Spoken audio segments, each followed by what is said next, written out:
Oh, books. The most important thing is keep an open mind. If you don't believe that there are spirits in the world, they could be tap dancing on the table right in front of you. You wouldn't see them.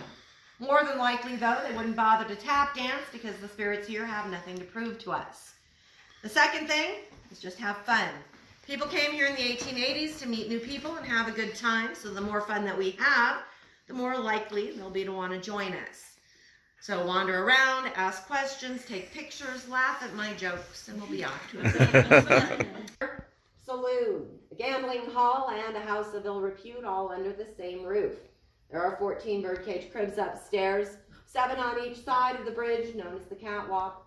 Our ladies would be up on that bridge. They'd catch the eye of a gentleman on the floor, and then they would take them up the staircase across the room to be entertained for $25.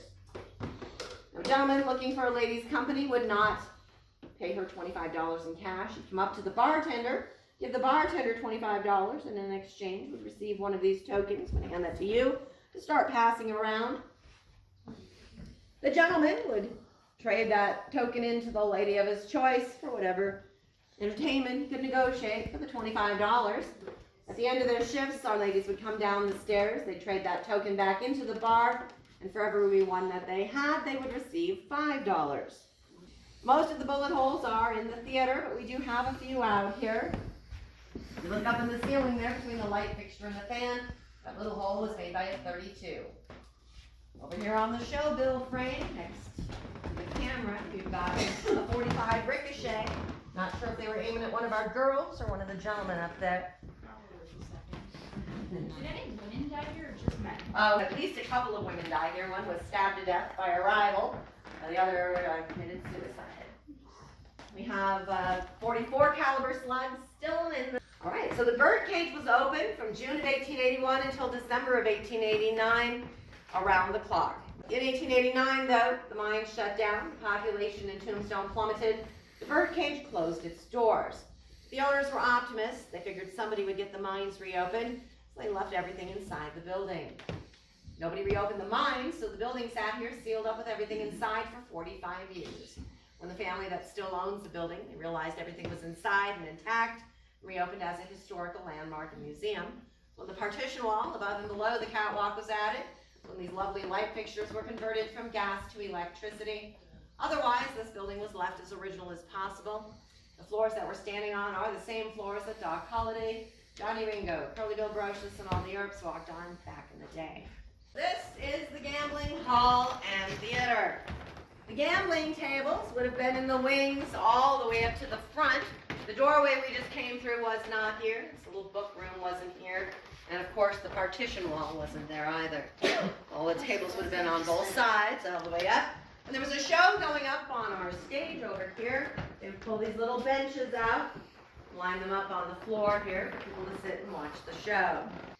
Doc Holliday dealt Pharaoh at this table to earn a little extra cash when he was here in Tombstone. So he would sit at the back chair, closest to the saddle there, drinking and dealing Pharaoh.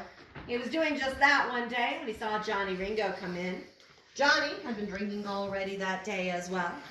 Doc saw Johnny, hollered over, "Hey Johnny, why don't you come buck the tiger? It's the gutsiest game in town."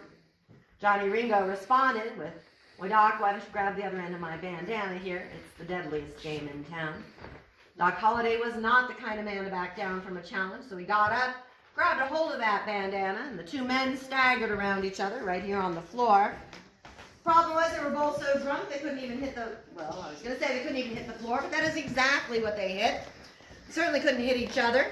They shot into the floorboards instead. Their friends separated them and they went back to drinking and gambling as if nothing had ever happened. If you look up in the ceiling, you can see some more of those 140 bullet holes that we have.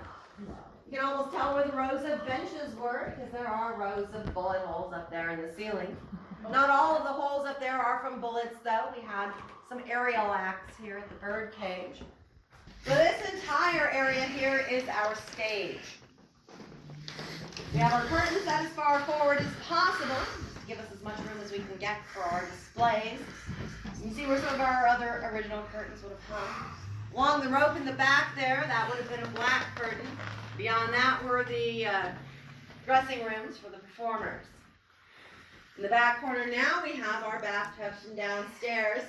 124 karat gold and sterling silver, which is the last one of the 8 known to exist. A Watt Tarville mortuary purchased her in 1881, and they said she ate a cowboy for breakfast every day.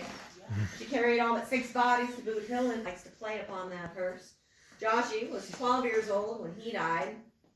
We're told that he drowned. I'm not sure when that happened though, so I don't know if he's buried at Boot Hill or the New City Cemetery, but I am assuming he took his final ride in Black Maria.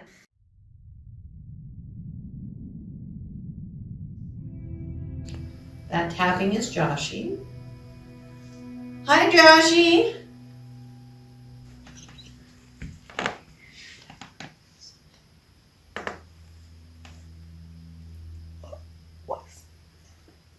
There's something behind me to my left. It's not touching me, but I can Sitting up against the staircase. There is a coffee grinder right behind you. Short.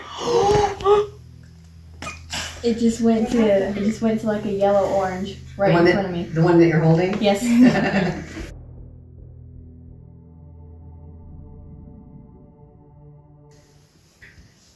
That was the bathtub. Everything is flickering. It went all the way to red. Ooh. That's what I was aiming for. What'd you say ooh for? I just felt a little coldness on my right leg. That might Silver. Silver.